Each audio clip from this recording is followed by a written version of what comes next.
하나님의 말씀입니다. 경청하십시오. 도아디라 교회의 사자에게 편지하라. 그 눈이 불꽃 같고 그 발이 빛난 주석과 같은 하나님의 아들이 이르시되, 내가 내 사업과 사랑과 믿음과 섬김과 인내를 아노니 내 나중 행위가 처음 것보다 많도다. 그러나 내게 책망할 일이 있노라.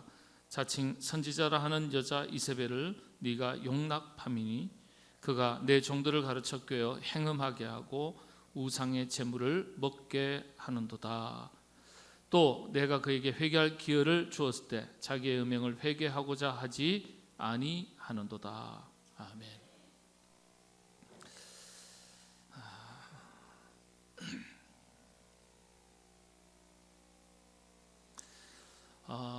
여러분의 삶의 행적이라 하면 돌아가신 분의 삶의 내용을 말하는 거니까 행적이라 그러지 말고요.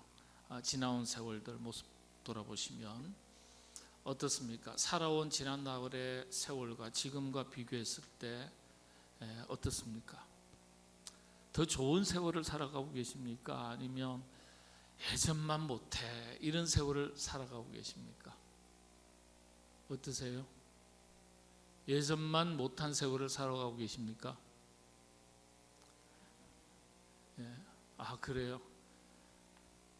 박 권사님 잘해주세요. 힘드신가 봐요.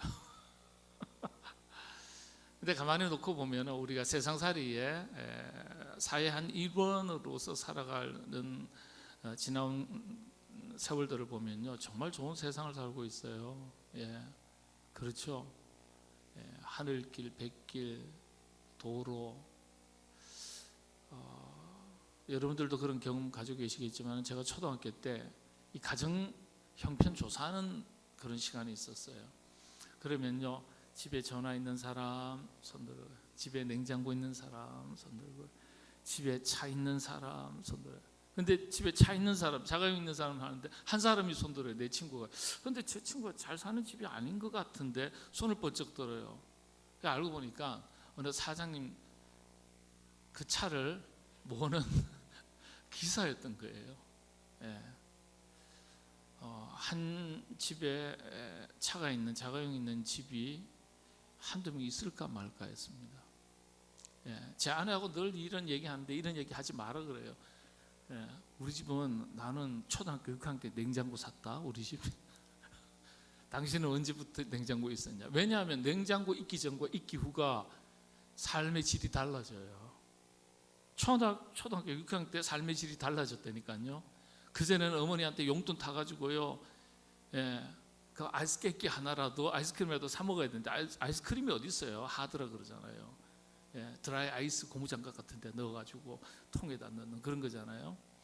근데 냉장고가 들어오니까요, 탱이라는 그 분말 가루 주스가 있어요. 오렌지 탱. 아시는 분, 이거 아시는 분들 연식이 꽤 되신 분들이에요. 그래서 그걸 물에 타가지고요, 그냥 샤베트라 해가지고 냉동실에 넣기만 하면 이게 얼잖아요. 아이스크림 남부럽지 않은 거예요. 냉장고 있던 시절과 없던 시절은 제 삶의 질이 달라졌어요. 그런 시절이었어요. 뭐 그뿐만 아니죠. 우리가 고등학교 시절만 하더라도요, 학교에 교실에 선풍기가 어디 있어요? 에어컨이 어디 있어요? 없어요. 선풍기도 없고 에어컨도 없어요. 요즘요, 교실마다 TV 다 있고요, 컴퓨터 다 있고요, 시청각 교육 다 하고요, 에어컨 다 있고요, 히터 다 있고요. 예전에는요, 줄 서서 조개탄 받아와서, 배급 받아와서 교실 안에 2차 세계대전 때 썼던 난로, 거기다가 조개탄을 넣으면서 데펴가지고 난방을 했다고요. 그런 시절을 한 세대 안에서 다 경험했거든요. 기가 막힌 거죠. 과거로 돌아보면요, 지금과 비교하면 이건 상상할 수 없이 너무너무 좋아진 거예요. 그런데 왜 좋은 시절을 맞이해서 사는데도 불구하고 OECD 국가 2007년부터 조사할 때 지금까지 OECD 국가 여러 가지 조사에 의하면 자살률 1위입니다. 2017년인가요? 9년에 리투아니아에게 자살률 1위를 잠깐 내어주고 우리가 2위를 했는데 다시 그 다음에 다시 자살률 1위입니다. 지금까지 자살률 1위예요. 청소년 자살률 1위, 노인 자살률 1위입니다. 이렇게 좋은 세상을 사는데 새끼 밥 굶는 사람 없거든요. 어떤 식으로든지 국가가 다 먹는 건 해결해줘요. 예. 왜 그럴까요? 왜 행복지수가 떨어지죠? 건강관리공단에서 발표한 작년의 기준으로 보면은 올 초에 발표했죠. 우리나라에서 우울증 약으로 처방받은 사람이 병원에서 공식적으로 우울증 약을 처방받은 사람이 100만 명이 넘었습니다. 왜 그럴까요? 점점 더 좋은 세상을 살아가는데도 불구하고 우리 내면 세계는 행복하지 않은 거예요. 왜 그럴까요? 작은 것에 감사할 줄 모르고 만족할 줄 모르기 때문에 비교 속에서 내가 가진 것이 작아 보이고 또 다른 욕심이 내 안에 자리 잡고 있고 감사와 만족을 모르고 비교 속에서 절망을 경험하고 경쟁 사회 속에서 패배를 경험하고 그러니까 행복하지 않은 거예요. 그래서 우리가 행복을 다시 회복하려면 작은 것에 만족할 줄 알고 작은 것에 감사할 줄 아는 것에서부터 시작을 해야 돼요. 비교하면요 항상 사람들이 자기보다 낮은 것을 비교하는 게 아니라 자기보다 높은 것을 비교하잖아요. 그러면서 물론 어떤 자기 성장과 발전에 대한 동기부여가 될 수도 있겠지만은 또 한편에서는 감사를 잃어버립니다. 점점 좋은 세상을 우리가 살고 있으면서도 우리 내면은 점점 더 좋아지지 않는 것 같아요. 여러분 가정은 어떻습니까? 여러분 개인은 어떻습니까? 점점 더 좋아지고 있습니까? 어떠세요? 내 삶이 점점 더 피곤하고 견디다 못해 쓰러지기 직전이십니까? 점점 더 좋아진다고 말해야 되죠. 점점 더 좋아진다. 우리 교회는 어떻습니까? 점점 더 좋아지고 있습니까? 더 나아가서 우리 사회는 점점 더 좋아지고 있습니까? 우리 한국 교회는 점점 더 좋아지고 있습니까? 우리 교단 통계를 제가 잠깐 말씀을 드리려고 합니다. 우리 교단 신문 기도공부에 나와 있는 건데요. 한번 보실까요? 10개 교회 중 7교회죠. 100명 이하입니다.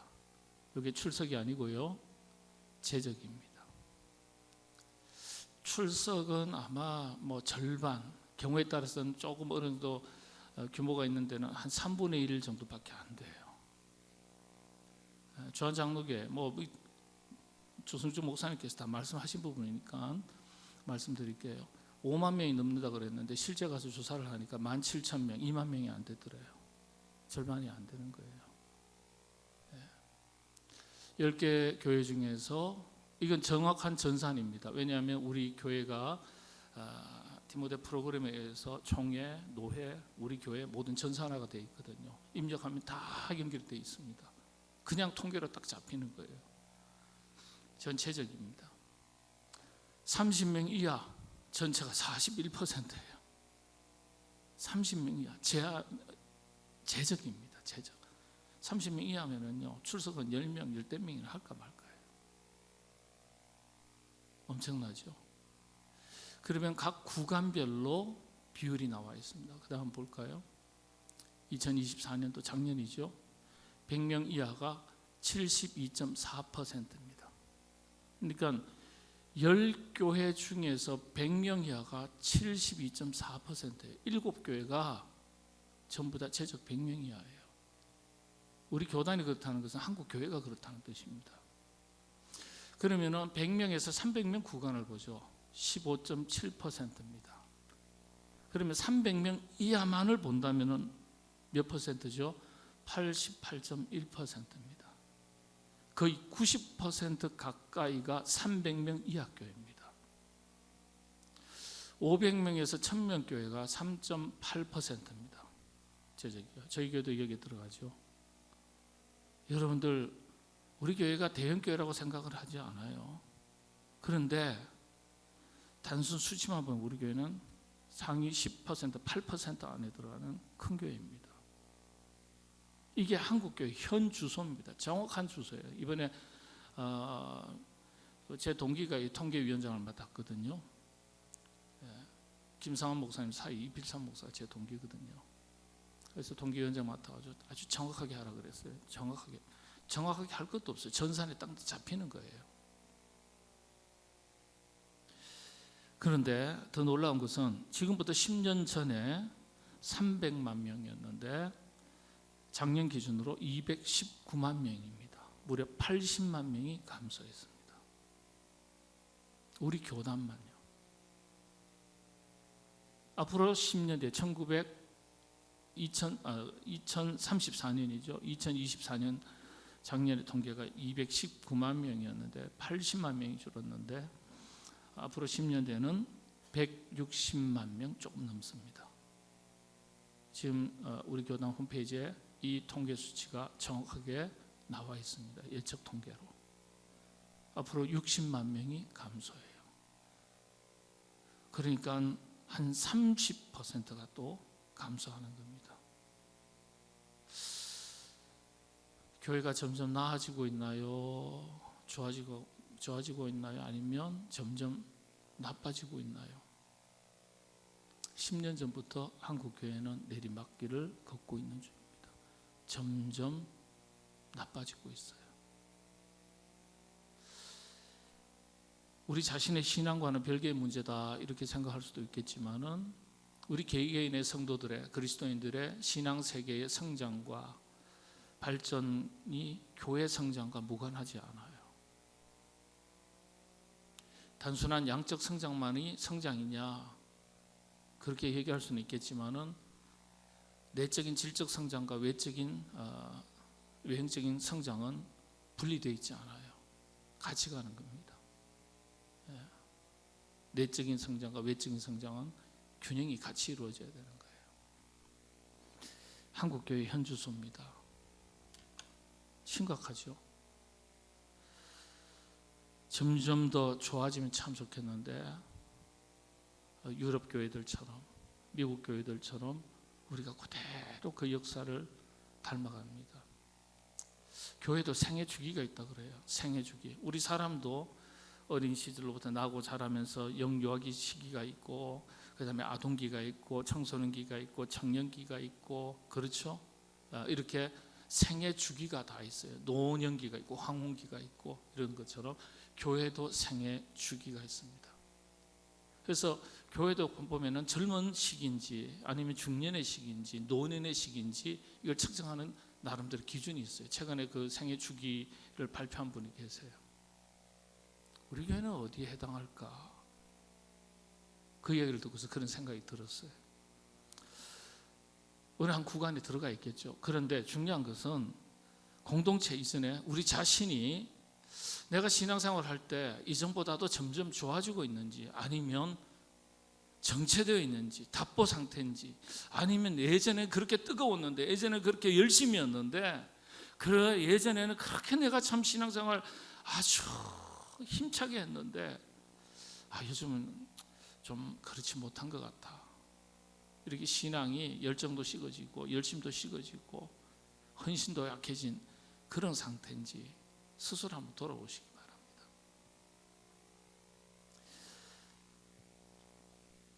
뭐든지 점점 잘 되면 좋지 않겠어요? 뭘 하려고 해도 점점 안 되는 게 아니라 뭘 좀 하려고 하면 하려고 하는 대로 점점 잘 돼야죠. 그래야 기쁨도 있고 감사도 있고 그걸 우리가 은혜라고 말하겠죠. 점점 안 되는데 그걸 은혜라고 말합니까? 그렇진 않죠. 오늘 왜 제가 이 말씀을 드리냐면 두아디라 교회, 이 두아디라 교회에 아주 칭찬이 뭐냐 하면 칭찬이 보면 내 나중이 처음보다 낫다 이런 뜻이에요. 낫다, 좋아졌다.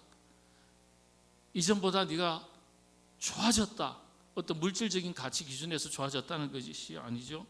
네. 보면은 18절에 보면은요. 19절에 보면 내가 내 사업과 사랑과 믿음과 섬김과 인내를 아노니 했어요. 사업만 잘 된 게 아니에요.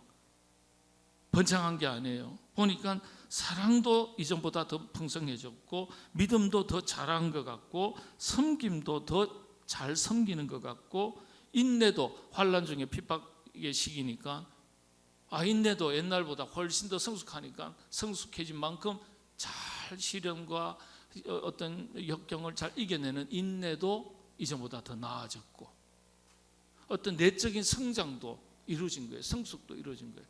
그러니까 이걸 하나의 믿음으로 볼 수 있겠죠. 내적인 믿음. 그러니까 신앙세계를 보면은 이전보다는 훨씬 더 잘 성장하고 성숙했다는 거예요. 이전보다 나아졌다는 뜻이에요. 그리고 그것만이 아니라 사업도 더 좋아졌대요.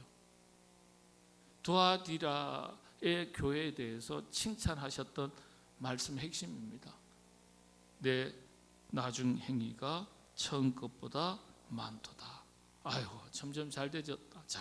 점점 좋아졌다. 점점 나아졌다.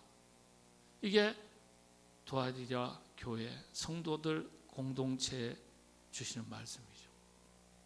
저는 이런 말씀이 우리 교회에 주신 하나님의 말씀이 될 수 있기를 바랍니다. 우리 성도님들을 바라보실 때 주님께서 보실 때 예전보다 네 신앙이 더 깊어졌구나. 헌신과 섬김의 모습이 더 힘있게 자라가는구나. 사랑의 실천이 더 폭이 넓어졌구나. 여러분들 이런 처음보다는 점점 가면 갈수록 더 좋아지고 더 나아지고 더 열매가 풍성한 여러분 되시기를 바랍니다. 우리 교회가 그렇게 되길 수 있기를 바랍니다. 그리고 그뿐만 아니죠. 여러분들이 뭘 하려고 하시면은 직장생활이든지 사업이시든지 하려고 하면 할수록 안 되는 게 아니라 뭘 하려고 하면 뜻하고 계획하는 대로 더 잘 되는, 이전보다 더 잘 되는 은혜가 여러분들에게 넘치시게 되기를 바랍니다. 그럼에도 불구하고 책망 한 가지가 있었죠. 어떤 책망입니까? 이세벨의 가르침을 따랐다는 거예요. 이세벨의 교훈을 따랐다는 거예요. 이 이세벨이라는 여인의 가르침을 용납해서 우상 숭배와 잘못된 가르침에 현실적인 부분적인 타협이 있었다는 뜻이에요. 그러니까 믿기는 믿지만은 그럼에도 불구하고 일부 오염이 된 부분들이 있다는 거예요. 근데 이 이세벨이라는 여인, 이건 구약 시대 아합 왕 시대의 아주 그 여선지자였는데 거짓된 여선지자 같은 거죠. 뭐 선지자라고 말하기는 좀 어렵죠. 그런 이세벨과 같은 유형의 영향력을 끼친 여인이 이 두아디라 교회 내에 있었던 것 아니냐, 그렇게 얘기합니다. 똑같은 이름을 가진 여인일 수도 있지만은 그 당시에는요, 과거에 유명한 사람의 이름을 빌려오는 경우가 많이 있었습니다. 그러니까 이 여인이 뭔가 좀 이렇게 파워가 있고 뭔가 좀 힘이 있었던 것 같아요. 그래서 과거에 구약 시대에 아주 힘있던 어떤 여사제, 여선지자 같은 그 당시에 아합 왕 시대에 그런 활동했던 이세벨, 그 여인의 이름을 자기 이름에 갖다 붙이는 거예요. 예를 들면 누구죠? 저 위쪽 동네 김성주잖아요. 근데 항일 운동에 굉장히 앞장섰던 독립군 중에 훌륭한 장군이 한 사람이 있었는데 그게 누구죠? 김일성 장군이에요. 그러니까 자기 이름에 갖다 붙인 거예요. 김영석 교수님이 우리 교회에 와서도 말씀하셨지만은 사석에서도 제가 그런 얘기, 개인 생활 이야기 들려주셨거든요. 근데 어느 날 가보니까 아버님이 야야 어느 뒷집에 저기 저 성주가 왔단다, 한번 가봐라. 그래서 쫓아가니까 아이고 김일성이라고 한 마을이거든요. 그래서 김성주가 왔다는 거예요. 김영석 교수님보다는 나이가 위라 그러더라고요. 근데 이제 만나서 이야기하고 밥도 같이 먹고 그러고 있다가 얼마 뒤에 뭐 광장에서, 평양인가요? 어디 광장에서 위대한 김일성 장군이 왔다 그래서 연설 들으러 가자 이래가지고 쫙 갔더니요, 그때 단상에 올라온 사람이 누구라고요? 자기가 너무 잘 알고 있는 김성주가 올라갔더라는 거예요. 그런 김일성 장군이라는 거예요. 그때 새빨간 거짓말한 거를 생생하게 봤다는 거예요. 그렇게 다른 사람의 이름을 가지고 오는 거예요. 그것처럼 이세벨, 이 도아디라 교회의 여선지자라고 흔히 말하는 여성 지도자라고 말하는 이 이세벨 여성, 아마 이름을 도용한 여성이 아닐까, 아니면 실제 이름일 수도 있고, 두 가지 가능성을 다 가지고 있는 여인입니다. 그런데 뭘 가르쳤어요? 우상숭배를 가르친 거예요. 우상숭배를 가르쳤다기보다는요, 우상에게 바쳐진 음식을 우상이 내린 제물로 여기고 먹어야 했습니다. 근데 이게 우리가 생각할 때는 아유, 그거 어떻게 먹어? 이렇게 이야기할 수 있지만은 그 당시에 이 도아디라라는 이 마을은요, 아주 상업, 직물 산업이 아주 발달한 도시였어요. 근데 교통요지고 그러다 보니까요, 이 조합, 협동조합이라고 그럴까요? 길드라는 조직이 아주 많이 형성되어 있어요. 그래서 이 조합에 소속이 되어 있어야 돼요. 그래야지 사업을 할 수 있는 거예요. 장사를 할 수 있는 거예요. 그렇지 않으면 어디 끼지를 못하는 거예요. 조합에 반드시 가입을 해야 됩니다. 조합에 가입하면요, 그 조합의 문화가 있어요. 어떤 의식이 있어요. 정해진 어떤 룰들이 있어요. 이게 뭐냐 하면은 제사 문화가 있는 거예요. 제사 문화가 있는 거예요. 그래서 흔히 하는 말로 돼지머리 갖다 놓고 한 해 동안 우리 길드 조합이 번창하고 잘 되기를 해 주십시오 하고 절하는 거예요.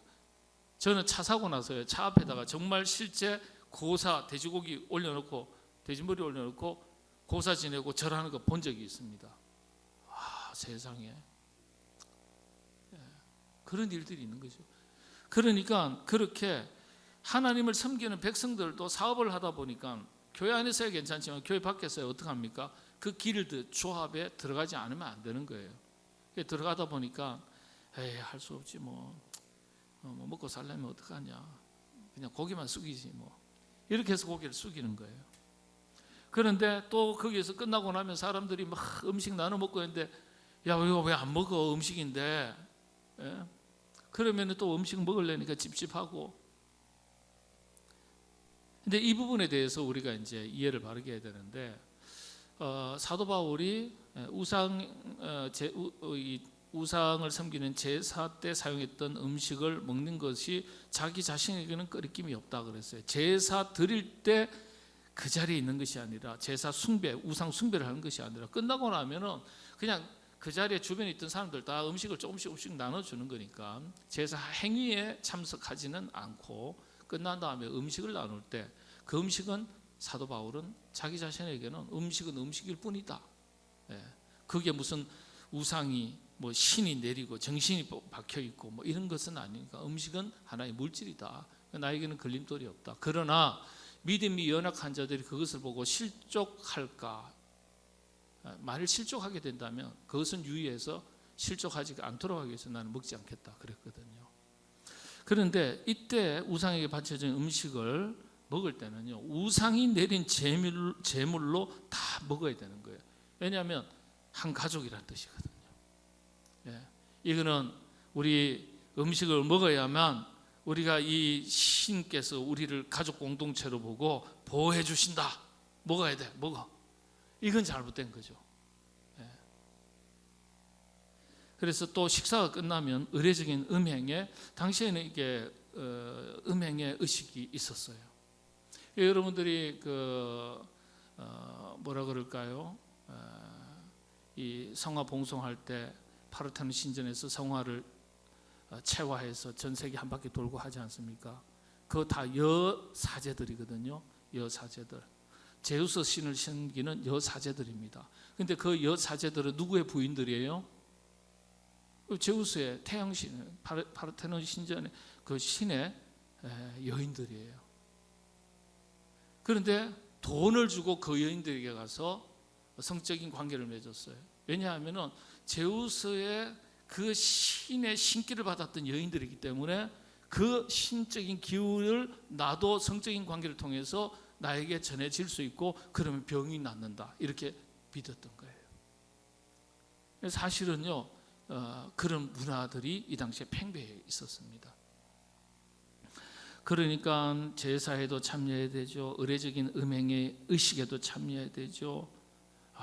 이러니까 물론 거부하고 하지 않았던 사람들도 있겠지만은 부분적으로는 어느 정도는 또 이런 문화에 젖어든 사람들도 있을 거고요. 그러니까 이 두아디라 교회의 칭찬과 또 책망거리가 동시에 있는 거죠. 세속의 문화와 거룩한 신앙의 문화가 충돌할 때 적절하게 타협하고 그 속에서 오염이 됐던 부분들, 이런 부분에 대해서 책망을 받았죠. 그래서 그 속에서도 그럼에도 불구하고 신앙을 순수하게 지키려고 애썼던 사람들은 칭찬받는 거예요. 그래서 사랑과 내 사업과 사랑과 믿음과 섬김과 인내를 아노니 그랬어요. 그러니까 아마 잘 순수함을 지켰던 사람들은 이렇게 칭찬을 받았던 거죠. 그런데 이런 칭찬을 받지 못하고 책망을 받았던 사람들은 일부는 그 속에 이런 혼합주의, 종교의 혼합주의랄까요? 우상 숭배와 하나님을 겸해서 섬기는 이런 혼탁한 모습들이 이 안에 존재했습니다. 이게 어떤 의미일까요? 오늘날 우리도 마찬가지죠.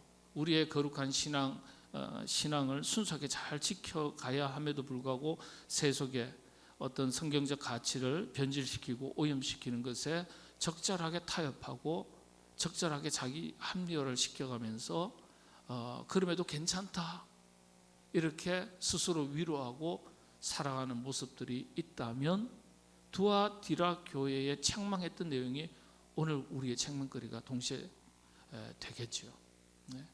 우리가 세속의 문화가 하나님 없는 세속의 문화가 가득한 세상을 살지만 그럼에도 불구하고 이런 세상 속에서 거룩한 신앙의 문화를 잘 지켜가려고 애쓰고 노력하려면 인내가 필요하고요. 또 여러 가지 자기 절제가 필요하고요. 또 자기 희생이 필요하고요. 사랑의 수고도 필요하고요. 참 많은 그런 노력이 필요합니다. 여러분 두아디라 교회의 칭찬 처음보다 나중이 더 좋아졌다. 이건 살림살이만 좋아졌다는 것이 아니라 신앙의 성장과 성숙이 있었다 이런 뜻입니다. 그리고 또 실제 사업도 이전보다 더 좋아졌다. 여러분 뭐든지 사업이 잘 돼야 되죠. 그렇죠. 번창해야 되고요. 승진해야 되고. 왜 그렇습니까?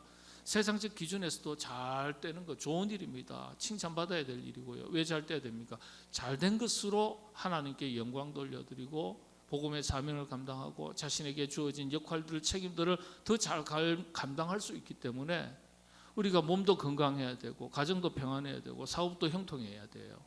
그러니까 그런 하나님의 은혜를 주시도록 늘 기도하셔야 됩니다. 두아디라 교회에 대해서 한마디로 말씀을 정리를 하면 지경이 날마다 넓어지는 교회입니다. 지경이 날마다 넓어지는 교회. 처음보다 나중이 더 잘 됐으니까 여러분들도 하나님 은혜 주셔서 처음보다는 점점 가면 갈수록 무엇이든지 하시는 일들이 다 잘 되시는 은혜 하나님께서 대해 주시길 바랍니다. 세상살이도 그렇지만 영적인 일에도 더 점점 더 성장하고 성숙해지고 또 헌신도 확대되어져 가는 그런 신실한 하나님의 일꾼들 다 되시기를 바랍니다. 우리 교회도 이 어려운 시대에 지금 10년으로부터 20년 내리막길을 걷는 한국교회, 그러나 언젠가는 이것을 추락하는 것을 흔들리고 무너지는 것을 막아서서 지켜낼 수 있는 사람이 어디 있느냐 이렇게 찾지 말고 우리가 무너지고 흔들리는 것을 막아서서 지켜낼 수 있는 사람이 되어서 신앙생활을 한다는 게 대단히 중요합니다. 여러분들이 그런 하나님의 일꾼들 다 되셔서 우리 교회가 날마다 더욱더 아름답게 자라가고 성장하고 부흥하고 복음의 사명을 잘 감당하는 칭찬받는 우리 교회가 될 수 있기를 소망합니다.